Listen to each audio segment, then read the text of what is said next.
Pagbasa mula sa aklat ni Propeta Sophonias.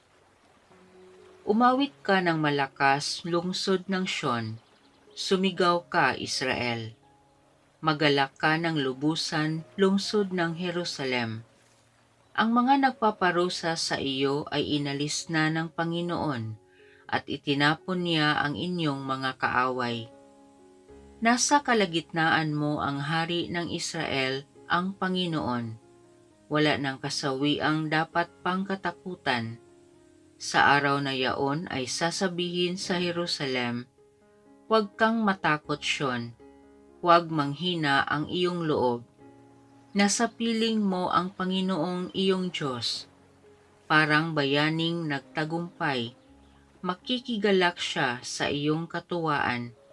Babaguhin ka ng kaniyang pag-ibig at siya'y masayang aawit sa laki ng kagalakan gaya ng nagdiriwang sa pista. Ang salita ng Diyos. Diyos na kapiling ng bayan ay masayang papurihan. Ang Diyos ang siyang nagliligtas sa akin. Tiwalang-tiwala ako at wala munti mang pangamba, sapagkat ang puon ang lahat sa akin. Siya ang aking awit, ang aking kaligtasan. Malugod kayong sasalok ng tubig sa batis ng kaligtasan. Diyos na kapiling ng bayan ay masayang papurihan. Umawit kayo ng papuri sa puon, sapagkat kahanga-hanga ang kaniyang mga ginawa. Ipinahayag ninyo ito sa buong daigdig. Mga anak ng Sion, umawit kayo ng buong galak, sapagkat nasa piling ninyo ang dakila at ang banal ng Israel.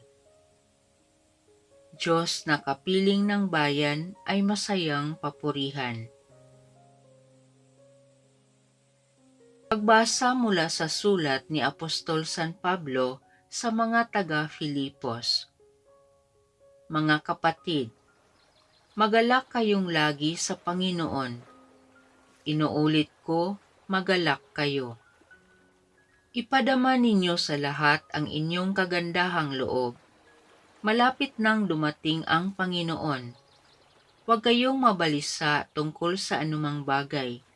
Sa halip ay hingin ninyo sa Diyos ang lahat ng inyong kailangan sa pamamagitan ng panalangin may pasasalamat. At ang di malirip na kapayapaan ng Diyos ang mag-iingat sa inyong puso at pag-iisip sa pamamagitan ni Kristo Jesus. Ang salita ng Diyos.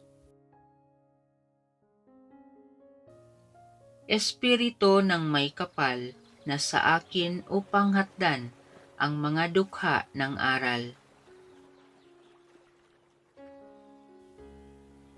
Ang mabuting balita ng Panginoon ayon kay San Lucas.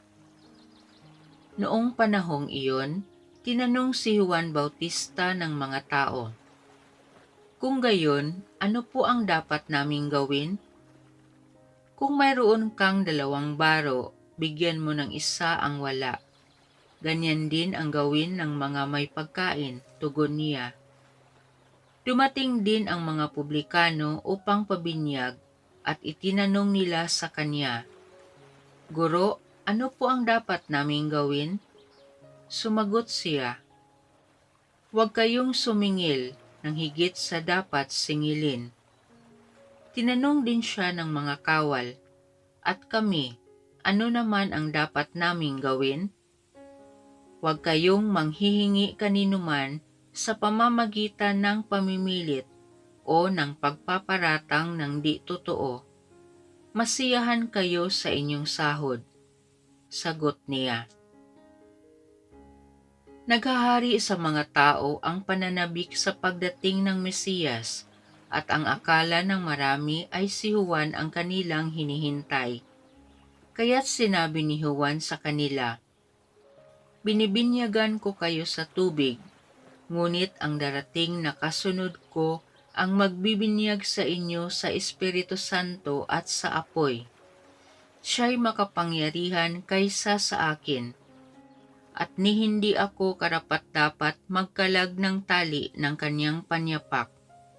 Hawak niya ang kanyang kalaykay upang alisin ang dayami. Titipunin niya ang trigo sa kanyang kamalig, ngunit ang ipay susunugin sa apoy na di mamamatay kailanman.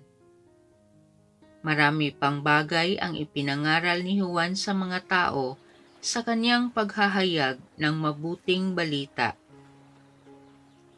Ang mabuting balita ng Panginoon.